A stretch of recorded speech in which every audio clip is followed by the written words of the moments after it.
તો આજના આપણા વિડીયોમાં આપણે ધોરણ 6 વિષય વિજ્ઞાન પદાર્થોનું અલગીકરણ ચેપ્ટર નંબર 3 છે જોવા જઈ રહ્યા છે, જેમાં આપણે રિવિઝન છે એ જોવાનું છે, જેમાં બધા જ ટોપિક છે આપણે કવર અપ કરી લીધા છે.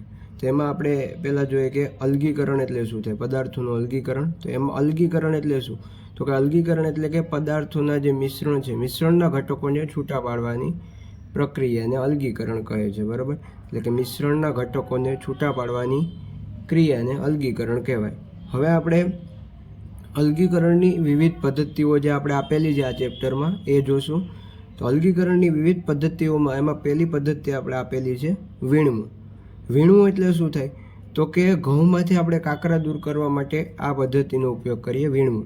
બરાબર, જે આપણે નરી આંખે જોઈ શકાતા હોય એવા પદાર્થોને આપણે વીણવાની પ્રક્રિયા દ્વારા છે એ શું કરી શકીએ, તો કે અલગ કરી શકીએ. એટલે ઘઉંમાંથી આપણે કાકરા દૂર કરવા હોય તો એ પદ્ધતિ આપણે યુઝ કરીએ, એમાં વીણવું આવશે. એના પછી બીજી જે પદ્ધતિ છે એ છે છડવું. ડુંડામાંથી દાણા અલગ કરવા, જે ડુંડા હોય તેમાંથી દાણા અલગ કરવા હોય તો એના માટે જે પદ્ધતિ આપણે યુઝ કરીએ છીએ છડવું. અને વીણવું, વીણવું પદ્ધતિમાં આપણે કોઈ પણ સાધનનો ઉપયોગ કરતા નથી. બરાબર, હાથ વડે જ આપણે વીણીએ છીએ. એના પછી આપણે ત્રીજી જે પદ્ધતિ આવે છે એ છે ઉપણવું. ઉપણવું એટલે શું થાય, તો કે ઉપણવાની પ્રક્રિયામાં આપણે અનાજમાંથી ફોતરા દૂર કરીએ છીએ. બરાબર, જે હલકા ફોતરા હોય છે તે દૂર થઈ જાય છે. બરાબર, અને એમાં આપણે જે સાધન યુઝ કરીએ છીએ, બરાબર, એ સાધન છે સૂપડું. અને ઉપણવાની પ્રક્રિયા માટે આપણે ખબર છે કે પવન જરૂરી છે. જો પવન હોય તો ફોતરા છે ઉડીને દૂર જતા રહે છે. એટલે ઉપણવાની પ્રક્રિયા માટે પવન જરૂરી છે. બીજું તેમાં સાધન છે સૂપડાનો ઉપયોગ થાય છે, અને અનાજમાંથી ફોતરા દૂર કરવા માટે. ને પછી ચોથી પ્રક્રિયા આપણી જે ભણવાની છે ચાળવું. તો ચાળવું પ્રક્રિયા આપણે ખબર જ છે, ઘઉંના લોટમાંથી આપણે ભૂસું દૂર કરવું હોય તો એના માટે આપણે ચાળવું આ પ્રક્રિયાનો ઉપયોગ કરીએ છીએ. ચાળવું એમાં સાધન કયું છે, તો કે ચારણી. બરાબર, ચાળવાની પ્રક્રિયામાં આપણે જે સાધન ઉપયોગ કરીએ છીએ એ છે ચાળણી. પાંચમું નિક્ષેપણ. વજનમાં ભારે ઘટક નીચે બેસી જાય. બરાબર, એના પછીની જે પ્રક્રિયા નિક્ષેપણ. નિક્ષેપણમાં આપણે ખબર છે કે આ રીતે આપણે બીકરમાં છે એ રેતી અને પાણી લઈએ તો પાણી છે ઉપર રહે છે, જ્યારે વજનમાં ભારે ઘટક રેતી છે એ નીચે બેસી જાય. બરાબર, આ રેતી નીચે બેસી જાય એને શું કહેવાય, તો કે નિક્ષેપણ.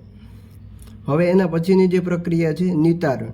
તો નિતારણમાં આપણે શું, તો કે આ જે પાણી ઉપર રહી ગયું છે, બરાબર, ઉપર રહેલ ઘટકને અલગ કરવા. પાણી ઉપર રહી ગયું છે એને અલગ કરવું હોય તો નિતારણની પદ્ધતિ. જેમ કે તેલ અને પાણીનું મિશ્રણ હોય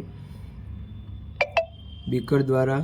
બરાબર, અહીંયા છે એ તેલનું મિશ્રણ છે, બરાબર, અને નીચે છે એ પાણી છે. તો તેલને અલગ કપ કરવું હોય આપણે, બરાબર, તો એના માટે આપણે નિતારણનો ઉપયોગ કરીએ છીએ. બરાબર, નીચે પાણી છે એ વધારે ભારે ઘટક છે તેલ કરતાં, તેથી એ ક્યાં હોય, તો કે નીચે. અને તેલ વજનમાં હલકો ઘટક છે તેથી એ ઉપર હોય, અને એને આપણે નિતારણની પ્રક્રિયા દ્વારા અલગ કરી શકીએ, એટલે કે ઉપર રહેલ ઘટકને અલગ કરવા. સાતમી જે પ્રક્રિયા છે એ છે ગાળણ. બરાબર, પદ્ધતિ છે ગાળણ છે. ગાળણમાં શું હોય, તો કે અદ્રાવ્ય અશુદ્ધિઓને દૂર કરવા માટે. અદ્રાવ્ય અશુદ્ધિઓ એટલે કેવી, તો કે જે અશુદ્ધિઓ છે, બરાબર, એમ કે દ્રાવણ આપણે લીધું, આ દ્રાવણમાં અમુક પ્રકારના જે પાણી તો હોય છે, પણ એના સિવાયના જે ફોતરા હોય કે જે અદ્રાવ્ય છે, દ્રાવણમાં દ્રાવ્ય થતા નથી, એવી અશુદ્ધિઓને આપણે દૂર કરવી હોય તો આપણે ખબર છે કે ગાળણનો ઉપયોગ કરી શકીએ. જેમ કે ચા આપણે બનાવીએ તેમાંથી ભૂકી અલગ કરવી હોય તો તેના માટે આપણે ગરણીનો ઉપયોગ કરીએ છીએ. બરાબર, તો એમાં જે ગાળણ છે એમાં સાધન છે કાપડ, ફિલ્ટર પેપર અને ગરણી. આ સાધનોનો આપણે ઉપયોગ કરીએ છીએ. ઝીણા છિદ્રોવાળું કાપડ, ફિલ્ટર પેપર, અથવા એને આપણે બીજા કયા નામે ઓળખીએ, તો કે ગાળણ પત્ર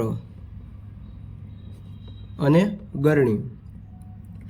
એના પછી આપણે જે પ્રક્રિયા છે, બરાબર, પદ્ધતિ છે જોવાની છે બાષ્પીભવન. તો બાષ્પીભવન કોને કહેવાય, તો કે પાણીનું બાષ્પમાં રૂપાંતરણ કરવાની ક્રિયા. બરાબર, પાણીનું કેમાં રૂપાંતરણ થાય, તો કે બાષ્પમાં. જેમ કે અહીંયા પાણી છે કોઈ તપેલીમાં, એનું શું થાય, તો કે બાષ્પ બનીને ઉપર જતી રહે. બરાબર, તો બાષ્પ બનીને જે ઉપર જતી રહે એને કહેવાય બાષ્પીભવન. એટલે કે આ જે પાણી છે બરાબર. એનું રૂપાંતરણ કેમાં થયું? તો કે બાષ્પમાં.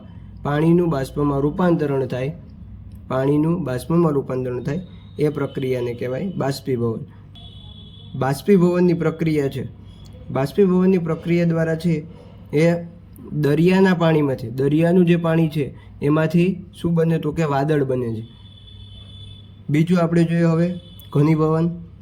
તો ઘનીભવનમાં શું હોય? તો કે પાણીની વરાળ.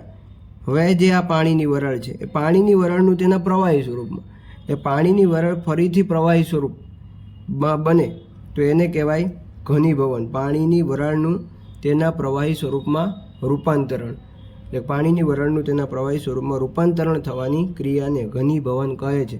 જેમ કે વરાળમાંથી જે વાદળ બને, હવે આ વાદળમાંથી વરસાદ આવે, વાદળમાંથી વરસાદ આવે એ માટે કોણ જવાબદાર છે? તો કે ઘનીભવન છે, કારણરૂપ છે. બરાબર. હવે આપણે આ 9 પ્રક્રિયા છે અલગીકરણની પદ્ધતિઓની એ જોઈ લીધી. એના સિવાયનો આપણે છેલ્લે જે ટોપિક રહી જાય છે એ છે સંતૃપ્ત દ્રાવણ.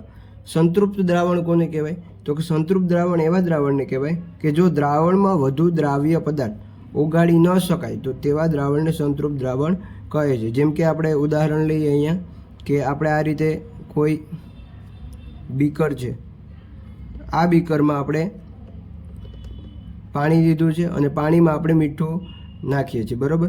આ મીઠામાં આપણે ઘણું બધું મીઠું ઉમેરી દીધું. બરાબર. અને છેલ્લે આપણે હવે જે મીઠું નાખીએ છીએ એ ઓગળતું નથી અને ક્યાં બેસી જાય? તો કે તળિયે બેસી જાય છે. તો હવે શું થયું? તો કે વધુ દ્રાવ્ય પદાર્થ હવે આ દ્રાવણમાં આપણે ઓગાળી શકતા નથી. એટલે શું થાય? જો દ્રાવણમાં આપણે વધુ દ્રાવ્ય પદાર્થ ઓગાળી ન શકીએ તો તેને સંતૃપ્ત દ્રાવણ કહે છે. બરાબર. આ ચેપ્ટરમાં આપણે આટલા જ મેઇન પોઈન્ટ છે, બરાબર, એ જોવાના હતા. આ ચેપ્ટરનું રિવિઝન આખું પૂરું થાય છે.